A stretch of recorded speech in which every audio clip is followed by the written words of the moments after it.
नमस्कार दोस्तों, स्वागत है आपका मेरे चैनल पे। दोस्तों आज हम बात करेंगे ब्रह्मोस मिसाइल के ऊपर और इसकी फ्लीट रिलीज क्लियरेंस के ऊपर। तो चलिए दोस्तों शुरू करते हैं। तो दोस्तों BrahMos air launched cruise missile ने अपनी पहली फ्लीट रिलीज क्लियरेंस यानी FRC हासिल की है और ये इसे सर्टिफाइंग एजेंसी ने इशू किया है। और दोस्तों सुपरसोनिक और एडवांस ALCM के बाद इसकी प्रूवन कैपेबिलिटी है और इंडियन एयरफोर्स के लिए ये पहली ऐसा इंडिजिनस वेपन बन गया है जिसे कि बहुत ज्यादा क्रिटिकल FRC मिली है। और दोस्तों मिलिट्री सूत्रों के हिसाब से इसे FRC 10 जून को दी गई थी एक हाई प्रोफाइल मीटिंग के जरिए, जिसके अंदर लगभग सभी स्टेक होल्डर ने हिस्सा लिया था और ये वीडियो कॉन्फ्रेंसिंग के तहत की गई थी। और दोस्तों अगर मीटिंग को अटेंड करने वाले मेंबर्स की बात करें तो इसके अंदर DRDO के मेंबर थे, BrahMos aerospace, aircraft and system testing establishment, software development institute, Indian air force headquarter और इसके अलावा centre for military airworthiness and certification के मेंबर्स ने हिस्सा लिया।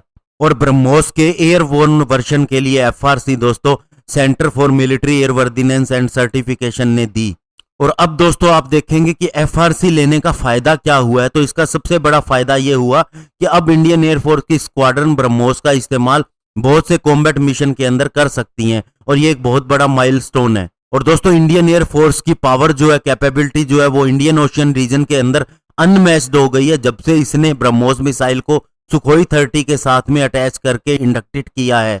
और ब्रह्मोस का दोस्तों स्टैंड ऑफ डिस्टेंस जो कि 300 किलोमीटर है, वहीं दोस्तों सुखोई 30 की रेंज भी 3000 प्लस किलोमीटर है। उसके अलावा उसके अंदर रिफ्यूलिंग की भी कैपेबिलिटी है। तो ऐसे में दोस्तों इन्हें इंडियन ओशियन रीजन के अंदर बहुत बड़ा एडवांटेज मिलने वाला है। और दोस्तों इंडियन एयरफोर्स में इंडक्ट करने से पहले ब्रह्मोस ने 6 अलग अलग टेस्ट फायरिंग की है और सारे टेस्ट वैलिडेट किए हैं कि ये बिना किसी त्रुटि के लैंड अटैक और एंटी शिप अटैक कर सकती है। और इन 6 में से 3 टेस्ट लैंड बेस्ड लॉन्चर से थे और 3 सुखोई 30 से किए गए थे। और दोस्तों 12 जून 2001 के अंदर इसका पहला मिशन हुआ था। उसके बाद से अभी तक दोस्तों 26 लॉन्चेस जो ब्रह्मोस मिसाइल की हुई हैं इंडियन नेवी के लिए, 23 लॉन्च इसे इंडियन आर्मी के लिए किया गया है और 6 बार इसे इंडियन एयरफोर्स के लिए लॉन्च किया गया है। और दोस्तों डेफ एक्सपो 2020 के दौरान इसके डायरेक्टर सुधीर कुमार मिश्रा ने कहा था कि अब हम इस मिसाइल के अलग अलग वेरिएंट के डिफरेंट रेंज के लिए टेस्ट करेंगे इस साल।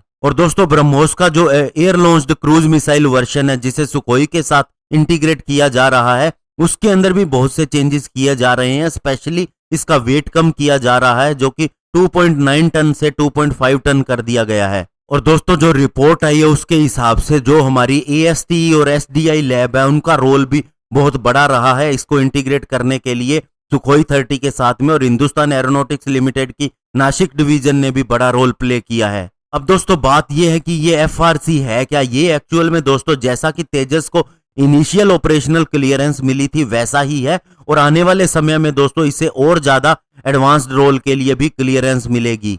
और दोस्तों एक मिलिट्री ऑफिशियल से जब पूछा गया FRC के बारे में तो उन्होंने बताया कि यह बहुत ही जरूरी रिक्वायरमेंट है, स्पेशली तब जब वेपन के अंदर भी चेंजेस किए गए हों और उसे कैरी करने वाले प्लेटफॉर्म के अंदर भी चेंजेस किए गए हों। क्योंकि दोस्तों सुखोई 30 के अंदर बहुत सी मॉडिफिकेशन की गई हैं।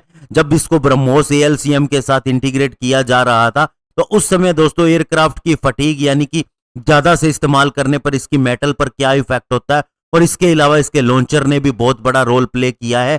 और दोस्तों ये FRC मिलने के लिए इससे पहले बहुत ज्यादा डेटा जनरेट किया गया है। अभी दोस्तों इस FRC के लिए बहुत थोड़े ब्रह्मोस मिसाइल के साथ में सुखोई 30 का चुनाव किया गया है, लेकिन आने वाले फ्यूचर के अंदर ज्यादा से ज्यादा सुखोई 30 के साथ इसका इंटीग्रेशन हो जाएगा और उसे FRC भी मिल जाएगी।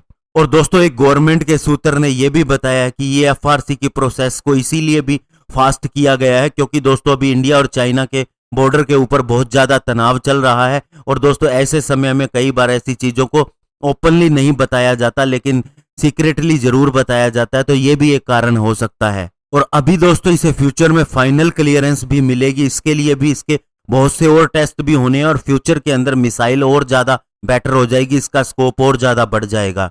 और ये दोस्तों तेजस को जैसे FOC मिली है उसी तरह से ये एक नई तरह की FRC होगी। और इंडियन एयरफोर्स के लिए अगला काम होगा कि अपने बैच में से उन सुखोई 30 को सिलेक्ट करना जिनका मॉडिफिकेशन करना है ब्रह्मोस मिसाइल के लिए, और साथ ही दोस्तों ब्रह्मोस एरोस्पेस के लिए भी ये इसका लॉन्चर डेवलप करना बहुत ज्यादा क्रिटिकल होगा। तो दोस्तों अंत में कहने का मतलब इतना ही है कि FRC जो मिली है ये एक तरह की क्लियरेंस है, बहुत बड़ा माइलस्टोन है। इससे दोस्तों हमारी अदर मिसाइल एसेट्स हैं उनके ऊपर भी प्रभाव पड़ेगा और एक नए तरह से उनको भी डेवलप होने का मौका मिलेगा। और साथ ही दोस्तों अब इंडियन एयरफोर्स के पायलट को इसकी क्लियरेंस मिल गई है, अब वे अपने तंजावुर बेस के ऊपर से उड़ान भर सकते हैं इसके साथ में, और बहुत से इसके टेस्ट भी कर सकते हैं, इसे यूज करके भी देख सकते हैं और उन अपनी मिशन की रिक्वायरमेंट को पूरा कर सकते हैं। और दोस्तों अन्य मिसाइल की बात करें जिन्हें FRC मिल सकती है, तो उनके अंदर अस्त्रा बियॉन्ड विजुअल रेंज मिसाइल हो सकती है, रुद्रम 1, 2, 3 हो सकती है, और इसके अलावा दोस्तों नई जनरेशन की एंटी रेडिएशन मिसाइल को भी यही मिल सकती है। धन्यवाद, जय हिंद।